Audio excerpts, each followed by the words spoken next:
कपूर की चीटी लगे कुछ खाटी लगे कुछ मीठी लगे, ऐसी जनकपुर की चीटी लगे। खाटी मीठी क्या? खाटी राम जी विश्वामित्र जी के साथ जा रहे हैं, राक्षस रास्ते में एक भयानक राक्षसी ताड़का मिली। तो जब ये वाली लाइन पढ़े तब मन में बड़ा डर सा लगा कि अब आगे क्या होगा। लेकिन जब अगली वाली लाइन पढ़े कि उस ताड़का को एक ही बाण से राम ने मार दिया, तब फिर प्रसन्न हुए। फिर जब आगे बढ़े फिर वो अगली वाली लाइन में लिखा था मारी सुबह हुआ राक्षस आकर के यज्ञ विध्वंस करने लगे। तब फिर ये लाइन पढ़ते समय दशरथ जी का मन घबराया। लेकिन जब अगली वाली लाइन फिर से पढ़े एक ही बाण में उन असुरों का भी संहार कर दिया, तब फिर प्रसन्न होते। इस प्रकार से खाटी मीठी लगती रही। धनुष यज्ञ की भी बात कुछ खाटी मीठी रही कि बहुत सारे राजा आए, उनसे धनुष भंजन नहीं हुआ। और परशुराम जी और लक्ष्मण का संवाद जब पढ़ने लगे तब तो और घबरा गए कि जाने क्या आगे लिखा होगा इस पंक्ति में और इसके बाद क्या लिखा होगा। लेकिन जब आखिर की पंक्ति पढ़े कि हमारे पुत्र के द्वारा धनुष का भंजन करके जनक नंदिनी जानकी का वरण किया गया है, यह सुन करके अत्यंत प्रफुल्लित होते हैं। सभी रानियों को, सभी पुरवासियों को खूब आनंद मोद से उपहार बांटे जाते हैं। और जो पत्र लेकर के आया था उसको भी देने लगे उपहार। तो वो हाथ जोड़ करके कहा ना ना ना ना ना ना मैं न लूंगा। तो कहा काहे न लोगे? अरे हमारी ये गांव की बिटिया का ससुराल है। देखिए उस समय का वो दास भी पत्रवाहक भी है। जब भगवान देने लगे, वो महाराज देने लगे अपनी मोतियों की माला अरबों खरबों की, खुश हो करके उसने कहा ना ना ना ना मैं ये ना लूंगा। क्यों नहीं लोगे? अरे वो हमारी गांव की पुत्री है, हमारी गांव की बिटिया आपके यहाँ विवाहित हो रही है, हम कैसे आपका ले लें। इस प्रकार से दिव्य मंगलमय बारात का आयोजन होने लगा। और भरत जी को विशेष रूप से बारात की तैयारी का जिम्मा दिया गया।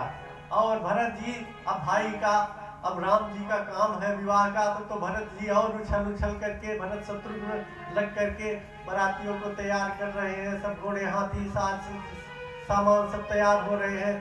पूरा अवधपुर से जनकपुर तक पुल बनाएगी, उधर से जनकपुर के इंजीनियर मेट मिस्त्री बना रहे हैं, इधर से अवधपुर के जो कुशल कारीगर हैं वो रास्ता निर्माण करने में लगे हैं।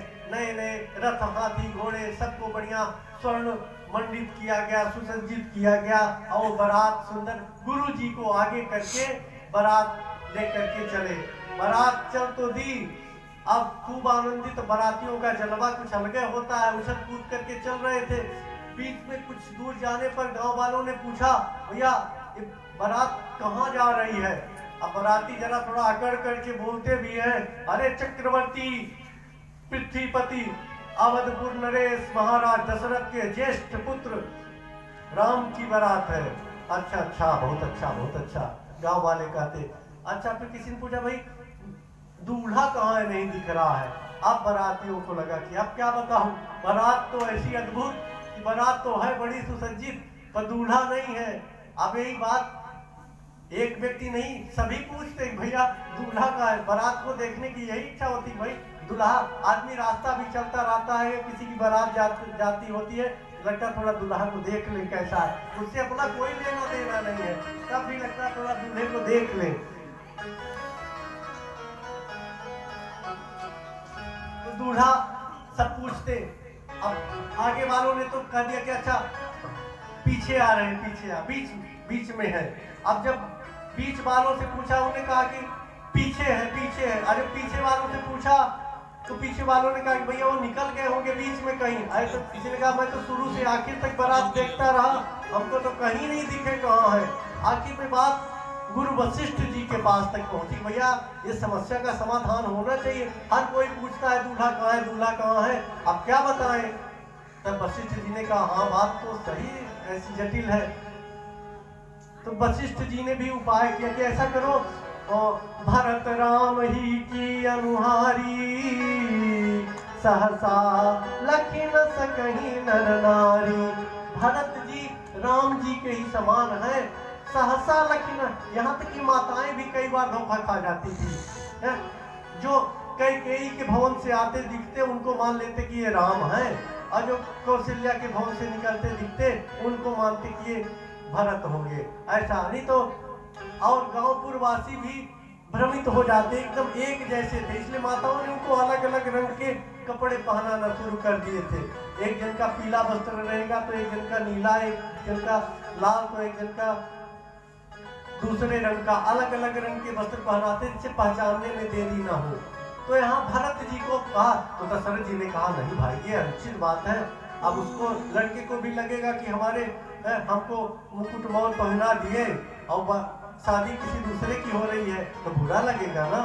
तो वशिष्ठ जी ने कहा कि अरे अभी तो समस्या निकालो, फिर देखेंगे वहां चल करके, भरत की भी व्यवस्था करेंगे। अगर वो नाराज होगा कि हमको दूल्हा बना करके ले आए और हमारा ब्याह नहीं करा रहे हैं, तो देखो वहां और होगी कन्याएं, तो वहां पे बात करेंगे। अभी तो ये समस्या रास्ते की भैया कैसे टूटे।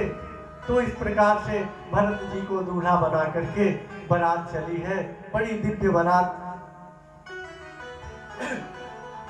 सीताराम, बड़ी दिव्य बारात। रास्ते रास्ते में खूब मंगल गीत होते जा रहे हैं और खाने पीने की भी जगह जगह व्यवस्था जनक जी की तरफ से भी रखी गई है और अवधपुर के तरफ से भी रखी गई है। सुमिर राम गुरुआय सुपाई, चले महीपति शंख बजाई। बीच बीच बरबास बनाए, सुरपुर सरिस संपदा छाए। बारात में कई समस्या आती थी। अब कई बार लोग पूछते थे भाई बारात दूल्हा तो हो गया, तो पूछते थे लोग की शादी कब की है, किस तारीख की है।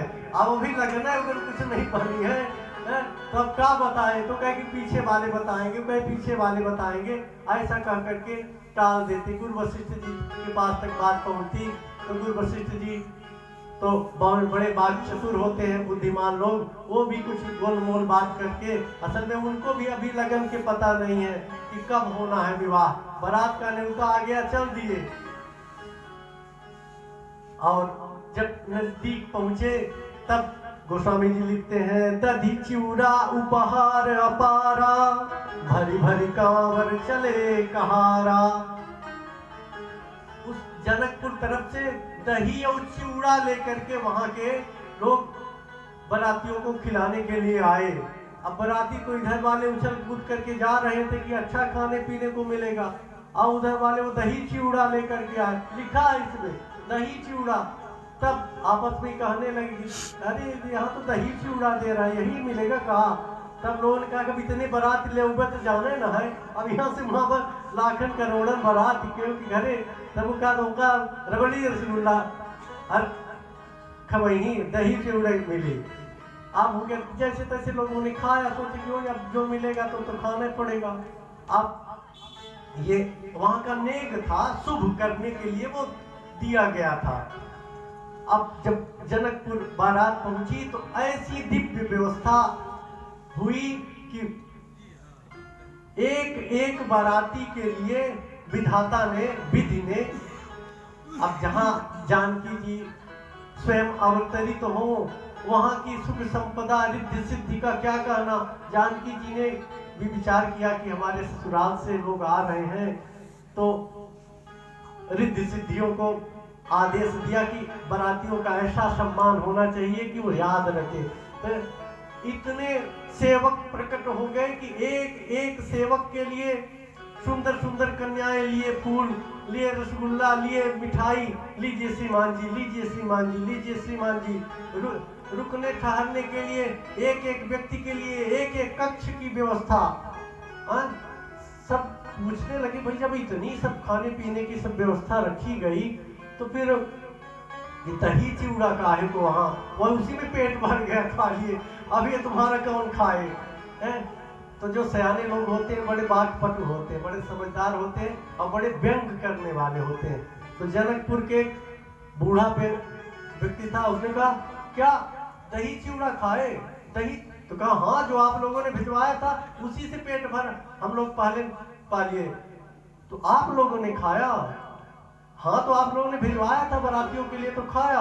अरे राम राम राम, वो तो मैं घोड़े हाथियों के लिए आप लोगों के भेजा था। अरे अब शर्माए अवधपुर वासी की, अरे राम राम राम, हमने तो वही खा करके पेट भर लिया। ऐसी बढ़िया मंगलमय भगवान की बारात का विधान हुआ। बारात अवधपुर जनकपुर पहुंचती है। वहां दशरथ जी पहले जाकर के विश्वामित्र जी महाराज से मिलते हैं, फिर अपने साथ भरत और शत्रुघ्न दोनों भाइयों को ले जाकर के प्रणाम करवाते हैं। उधर से राम और लक्ष्मण जी विश्वामित्र जी के साथ आकर के गुरु वशिष्ठ जी को सादर प्रणाम करते हैं, अभिवादन करते हैं।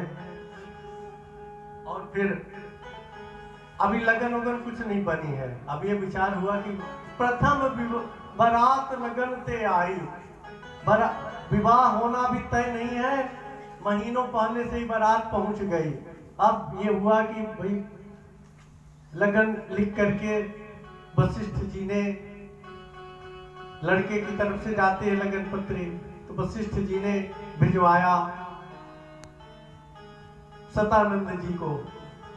लेकिन ऐसा संयोग कि जो लगन इनने बनाई थी वही लगन वो सतानंद जी ने भी अपने लगन पत्री में लिखी थी, वही